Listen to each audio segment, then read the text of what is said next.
Good morning, students. Today we read chapter 4, addition and subtraction. Start this video. And the first question is fill in the blanks boxes with appropriate digits. आपको यहाँ पर digits choose करने हैं. अब अपना first जो है ये देखिए 4 है, ये 9 है.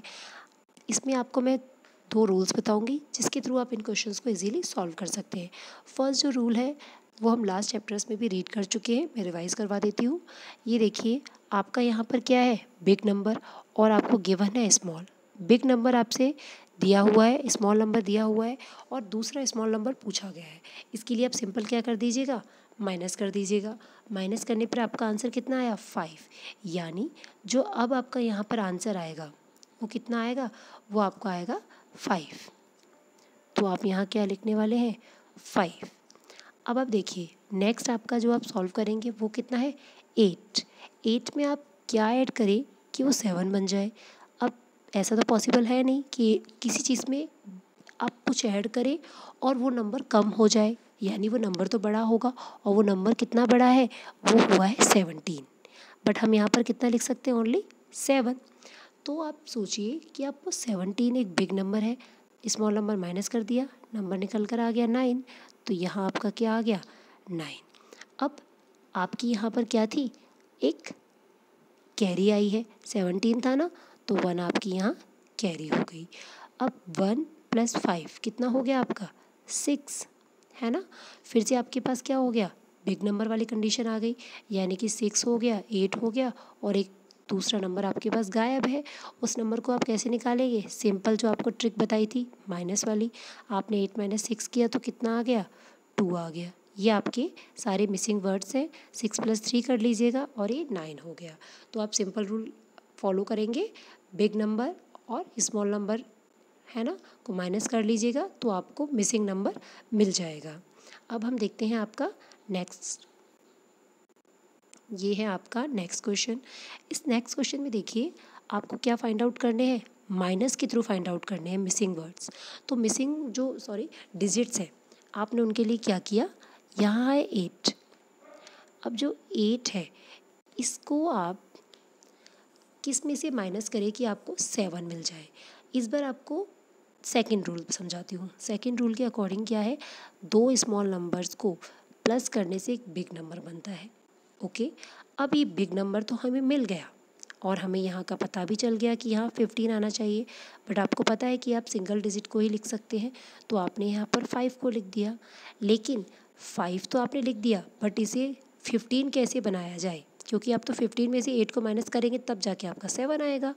तो स्टूडेंट्स आपने बोरो लिया हुआ है किससे, 9 से, और ये 15 बना था आपका इस तरह से. यानी कि 9 अब 9 ना रहकर क्या बन चुका है, 8 बन चुका है. अब आप देखिए, अब आपके पास क्या है, एक तो बिग नंबर है और दूसरा स्मॉल नंबर है. और आपको तो पता ही है कि बिग और स्मॉल के बीच में अगर आपको दूसरा नंबर निकालना हो तो आप क्या करते हैं, माइनस.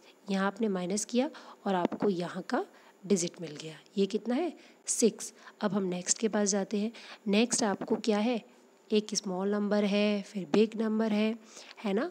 बट इस बार आपको क्या करना है, इस बार आपको देखना है कि ऐसा कौन सा नंबर रहा होगा, ठीक है, जिसको आप क्या करें, यहाँ पर ये देखिए मैंने प्लस क्यों किया, क्योंकि मुझे बिग नंबर निकालना है. बिग नंबर निकालूंगी तभी तो मैं यहाँ पुट करूँगी इस वैल्यू को. अब मैं यहाँ 13 तो लिख नहीं सकती, 13 नहीं लिख सकती, सिर्फ कितना लिख सकती हूँ मैं, यहाँ पर सिर्फ लिख सकती हूँ 3, है ना. तो मैंने यहाँ 3 लिखा. अब जो मेरा 1 था, 3 में से तो 4 माइनस नहीं हो सकता, ये रियल में कितना था आपका, 3 था, तो मुझे तो चाहिए तो 13 ना. अब मैंने क्या किया, 8 से बोरो ले लिया. अब 8 कितना बन चुका है आपका, सिर्फ 7. तो देखिए ये कितना बन गया, 7. 7 में से क्या माइनस करना है आपको, 5. और क्या आंसर आ गया आपका, 2. ऑन द होल आपके क्या क्या आंसर आए, एक बार रिवाइज करवा देती हूँ मैं आपको. यहाँ आप लिखेंगे 5, है ना, यहाँ आप लिखेंगे 6, और यहाँ आपका आएगा 3, और यहाँ आपका आएगा 2. देखिए स्टूडेंट्स, 2 ही रूल्स हैं जिन रूल्स को आपको समझ लेना है.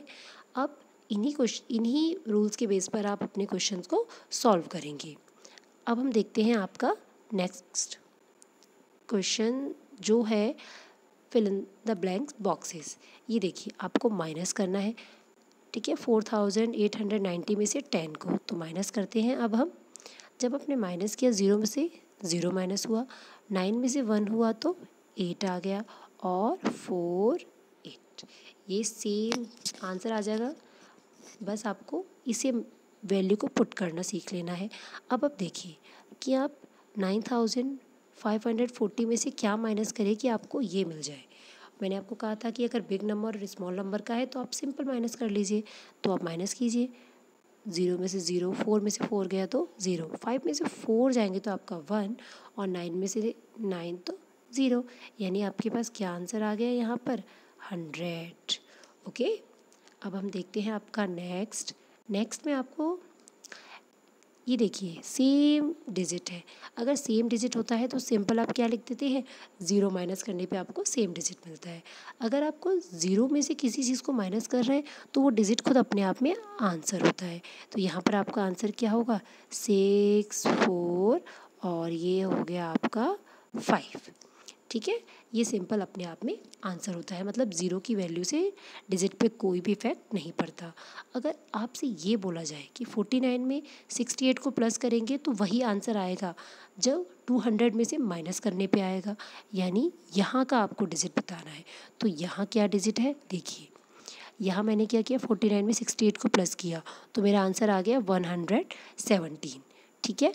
अब मुझे डिजिट तो वही चाहिए जो क्या हो 200 में से माइनस होके आ जाए।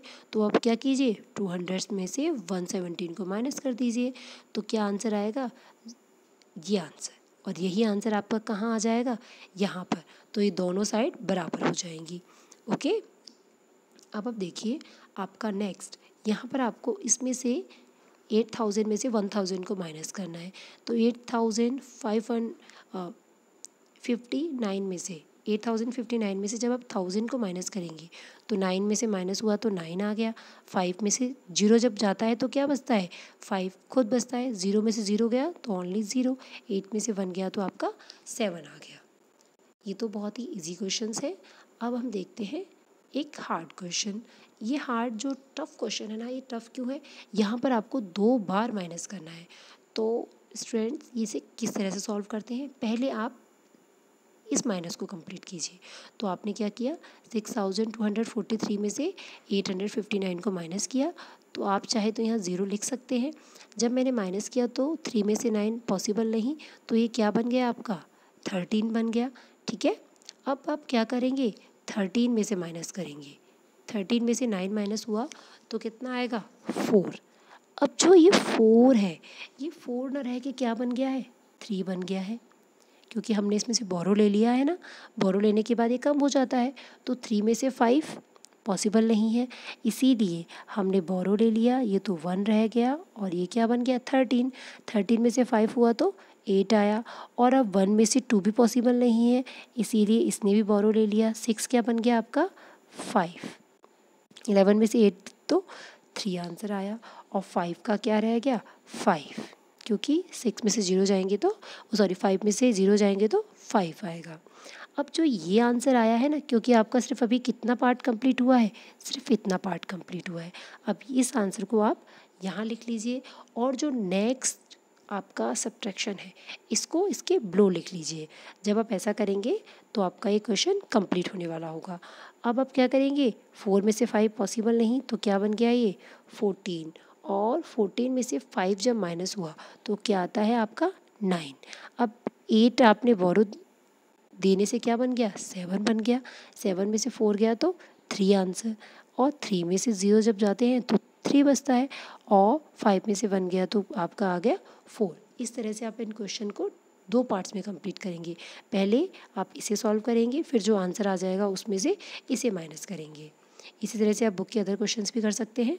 अब आप देखिए वर्ड प्रॉब्लम्स से हैं what is 169 less than the sum of this and this, यानी कि आपको क्या करना है इस वर्ड प्रॉब्लम को पहले समझिए। इसमें 2 पार्ट में गिवन है। पहले आपसे कहा जा रहा है कि आप यहाँ इसे सम कीजिए, और जो सम का आपके पास आंसर आएगा उसमें से 1 जो है 69 को माइनस करना है। तो पहले मैंने क्या किया, इनको सम किया, सम करने पे मेरा आंसर आता है ये। और अब जो आंसर आया उस आंसर में से मैंने माइनस किया 169 को, तो ये है मेरा वो नंबर 945। इसी तरह से आपको इन क्वेश्चंस को समझना है कि 2 पार्ट में करना है इन क्वेश्चन को, एक बार प्लस और एक बार माइनस। अब हम देखते हैं आपका नेक्स्ट। यहाँ भी इस क्वेश्चन में आपसे कहा गया है sum of 208 and 415 is 86 less than this number. 86 less than है, फाइंड द नंबर। 2 पार्ट में हो गया ना आपका, एक बार आपसे क्या कहा गया है सम, और दूसरी बार क्या कहा गया है लेस देन। तो सम के लिए आप क्या करेंगे एडिशन, एडिशन के बाद आपका जो ये आंसर आया है इस आंसर में से जो आपसे लेस देन की वैल्यू कहा गया है उसे आपने माइनस कर दिया। ठीक है, एडिशन और सब्ट्रैक्शन तो आपको समझ में आ ही गए हैं, तो आप तो वो परफॉर्म कर लेंगे। बट यहाँ आपको वर्ड प्रॉब्लम को समझना ज़रूरी है कि वर्ड प्रॉब्लम आपसे क्या पूछना चाहती है। अब देखिए आपका जो नेक्स्ट है, यहाँ आपको लैंग्वेज भी लिखनी है यानी स्टेटमेंट भी लिखना है। तो मैं आपको समझा देती हूँ question. A school library has 5001 books, there are 3760 books in English and 1230 books in Hindi. How many books are there in other language. आपसे कहा जा रहा है कि लाइब्रेरी में इतनी बुक्स हैं, ये बुक्स आपकी इंग्लिश है और ये बुक्स आपकी हिंदी है। अब टोटल जो बुक्स हैं उसमें से दूसरे लैंग्वेज की बुक्स कितनी हैं, ठीक है, इंग्लिश और हिंदी के अलावा बुक्स कितनी है। तो पहले आपने क्या किया, इंग्लिश की बुक्स लिखी, फिर आपने हिंदी की बुक्स लिखी, है ना, और फिर आपने लिखा total books of both language, दोनों लैंग्वेज की कितनी बुक्स थी ये आपने प्लस कर लिया। स्टूडेंट देखिए स्टेटमेंट बनाना आपको आ गया होगा कि नंबर ऑफ के थ्रू आप स्टूडेंट बहुत इजीली बना सकते हैं किसी भी स्टेटमेंट को। अब इतना होने के बाद आपसे कहा जाता है ये तो है दोनों लैंग्वेज की, लेकिन आपसे वो दोनों लैंग्वेज की नहीं पूछ रहा, वो दूसरे लैंग्वेज की पूछ रहा है इन दोनों लैंग्वेज के अलावा। तो आप क्या करेंगे, लाइब्रेरी के अंदर जितनी बुक्स है वो आपने लिखा 5001, और हिंदी और इंग्लिश की कितनी बुक्स है 4990। अब आपने इसे माइनस किया, तो माइनस करने पे क्या आता है आपका 1 का 1 आ जाएगा, 0 में से 9 पॉसिबल नहीं, तो आपने इसे क्या माना 10, 10 में से 9 गया तो 1 आ गया। बोरो इससे लिया था, ये तो 9 बन गया, है ना, 9 में से 9 गया तो 0, और ये आपने बोरो लिया था तो ये कितना बन गया 4। समझ में आ रहा है ना आपको, क्योंकि ये क्यों हुआ, क्योंकि आपने बोरो तो मेन इसी से लिया है, ये तो 4 है, ये 9 है और ये 10 है। ठीक है, अब इस तरह से इनको आपने जब माइनस किया तो आपका आंसर आ गया 11। इस वीडियो में आपको क्या करना है, बहुत ध्यान से देखना है, बिकॉज इसमें कैलकुलेशन से कहीं ज़्यादा क्या है माइंड गेम, कि प्लस क्यों हुआ माइनस क्यों हुआ। ठीक है, तो आप इस वीडियो को फिर से देखिएगा, जैसे कि सबसे ज़्यादा ज़रूरी है आपको इन क्वेश्चंस को समझना कि ये क्वेश्चन किस तरह से सॉल्व हुए हैं। मैंने आपको जो भी रूल्स बताए हैं वो क्या है इनको समझना। यहाँ पर भी मैंने एक रूल अप्लाई किया था, तो आप पहले इन रूल्स को समझेंगे और फिर अपने वर्कबुक के क्वेश्चंस को सॉल्व करेंगे। So thank you students for watching this video.